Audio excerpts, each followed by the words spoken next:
Hello, my dear earlings. Welcome to Everything Everywhere, Mostly Me. I'm Evienia, and I'll share with you personal memories, trivia, not only from Greece, but mainly stories, facts, a bit of history, movies, books, fashion, and songs. These I will describe due to copyrights, or sing them myself. I should warn you here, I am not a singer. Everything will appear as a wonderful mix, the personal with the collective, the political with the social, art with everyday life. Cause what we have lived, have seen, have heard, is everything that made us who we are today. This is episode 2, and today I'm going to talk about one of my great loves. I have many, so buckle up for the future. Let's start with radio. As long as I can remember, waves of music and voices have filled my little ears, except for the hours that I'm sleeping, during which it is impossible for me to rest if music is on. There was a time where I couldn't listen while studying, but I got over it thanks to a dear friend who basically taught me how to block out all external noise and focus. Result, I studied relativity, yes, physics relativity, in a beach bar with music blasting and kids screaming, and I scored 8.3. That was a small example of what humans can achieve courtesy of the Ministry of Mental Balance. Back at my parents' house, when I was a little girl, before even starting school, we had one of those big radios with the backlight knobs to choose stations, a narrow screen with frequency lines, triple mind you, medium, short and long wave, names of cities we didn't even understand why they appeared on it, later we learned. All of it came with a wooden box with the distinctive beige mesh hiding the main speaker, and also had 2 side speakers with vertical plastic columns. Brand Telefunken. It still exists, resting safely in my little sister's living room. Get this. We listened to Red Cross announcements searching for a lost uncle, another episode. Economidi, an entertainer he was, very famous at the time, every Sunday during the junta, definitely another episode. The Polytechnic station broadcast during the uprising, where we carried the whole thing into the innermost room of the house, covered it with blankets and rugs. My mom, my sister and I crawled underneath, and here is the Polytechnic, the voice of free Greeks, would make us shiver. But not only that, also the morning programs. Aunt Lena with "Good morning, children, la la la, la la la, and now time has passed," opening and closing songs of the show. The House of Winds, Orestes Labiris, played by Viron Pallis, with his eternal fiancée Giovanna, Aphrodite Grigoriadou she was, and last but not least, My Bitter Little Love, with Linnaeus and Fotiu, great actors both of them. I listened to many of these at Aunt Beba's house, who had an amazing piece of furniture with a radio, a stackable disc player, up to 6 vinyls, one finished, the needle returned, the next dropped, and so on, and a storage showcase for records on the side with a glass window. It eventually moved to Volos, to another aunt's home, without me having even the chance to claim it. Another memory just hit me. Record labels used to have lunchtime promotional half hours with new releases or big hits. Polygram presents, Lyra presents, Minos Matsas and Son present. Folk, let's say Laika, Light Laika, and such. Laika is the kind of music where bouzouki appears mostly. How else could it be though? Magazines and radio were the only ability for promotion back then. In 1976, my earlings, I passed my 6th grade exams from elementary to high school.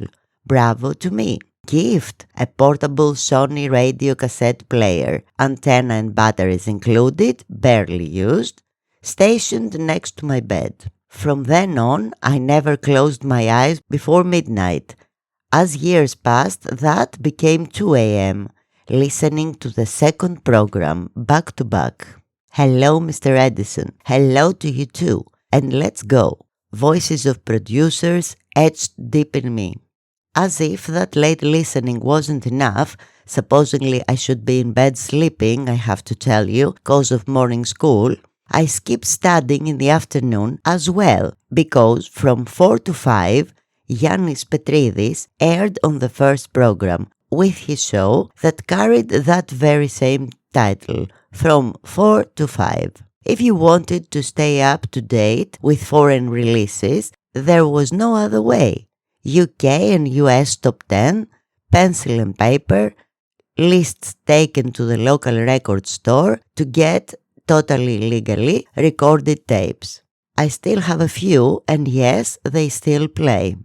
With my black Sony, I also listened to radio plays, Wednesdays and Sundays, and apparently Mondays too, though I may be mistaken. Incredible work, slightly adapted texts, all famous actors side by side to totally unknown voices. Favorite voice? Stavros Xenidis. Don't ask why, just listen to him if you look it up online. 3 years later, after successfully passing the middle school entrance exams to Lykio, no wonder here, different system back at those days. The gift was a seriously sophisticated stereo, Technics, with radio, amplifier, dual cassette deck, and turntable, still fully functional in my living room. Money for records was tight, but Pink Floyd and The Doors came first. That deserves its own tribute. This became the family radio, displacing the Telefunken forever. The car was another story. Same setup, key in, radio on, off we go. From my parents' first Renault to my own last friend's C3, by parents by daughter, completely consistent, I keep up the tradition. Get this. You know how broadcast ranges go, let's say, from a point A to a point B, right? Starting a trip from Athens to Volos, you could stay tuned with Athens radio stations up until Malakassa with a good antenna. Then you tuned to Chalkida, then Thiva, and so on. Same today, right? Even ERA, the national radio broadcast, changes frequencies from place to place. The divine, however, hides in the simple, the ads, especially local provincial stations from the moment on private radio was allowed, with ads for plumbing, toilets, bathtubs, and agricultural stuff from tractors to fertilizers. Combined with mostly Laika songs, lot of bouzouki and full of heartbroken lyrics, that we from Athens had never heard before, transformed the journey into a colorful mosaic. All this heavy past of mine led me to want to produce radio shows myself.